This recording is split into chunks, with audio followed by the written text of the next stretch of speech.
Hey everyone, today we're going to take a look at growing backyard corn.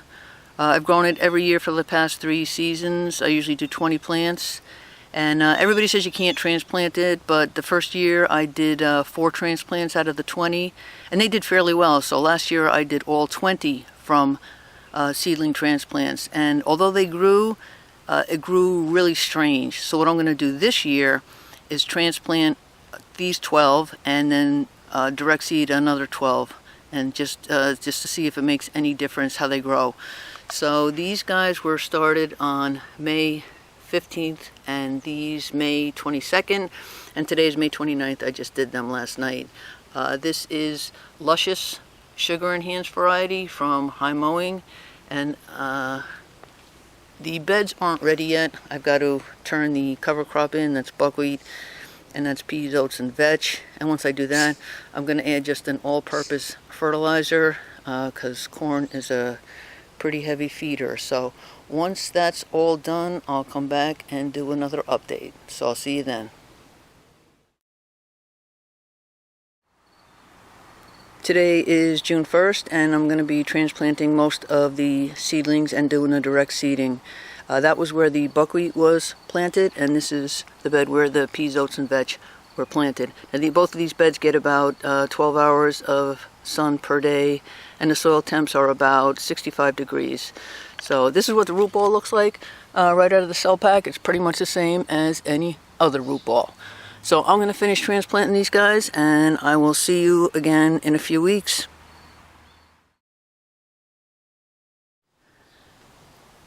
Okay, today is June 17th. I thought I'd do a quick update.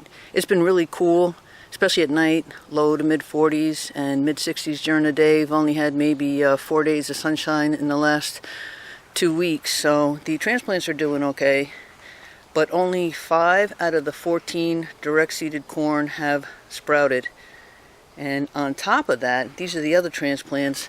Something ate took a whole bunch of bites out of 2 of the transplants. So I'm hoping that they will, be able to survive, but have to wait and see. So I'll do another update in a couple of weeks, and I'll see you then.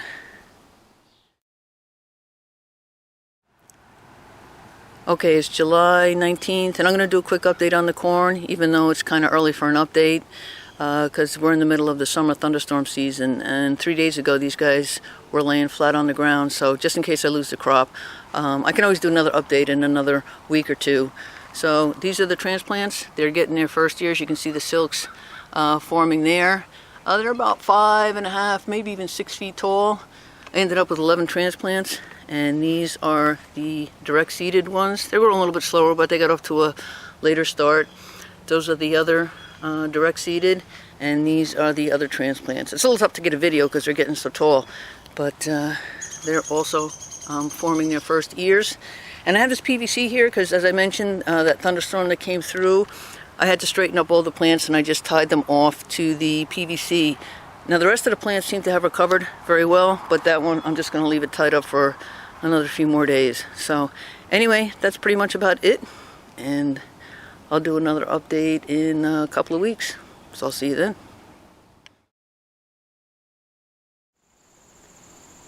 Okay, today is August 6th, and this is going to be the final update for the corn that was planted on June 2nd. So the ones that were the transplants, these guys over here, those ears are ready to be picked. And the ones that were direct seeded, that's these guys here. They've grown up quite well. They're ready to be picked in about another week or 2, which is the way it works out best. This way you don't have all the corn coming ripe at the same time. And these are the other direct seeded. And finally, the other transplanted corn. Even the ones that were chewed up in the beginning did okay. Only has 1 ear of corn, but considering how badly it was damaged, it's surprising that it grew at all.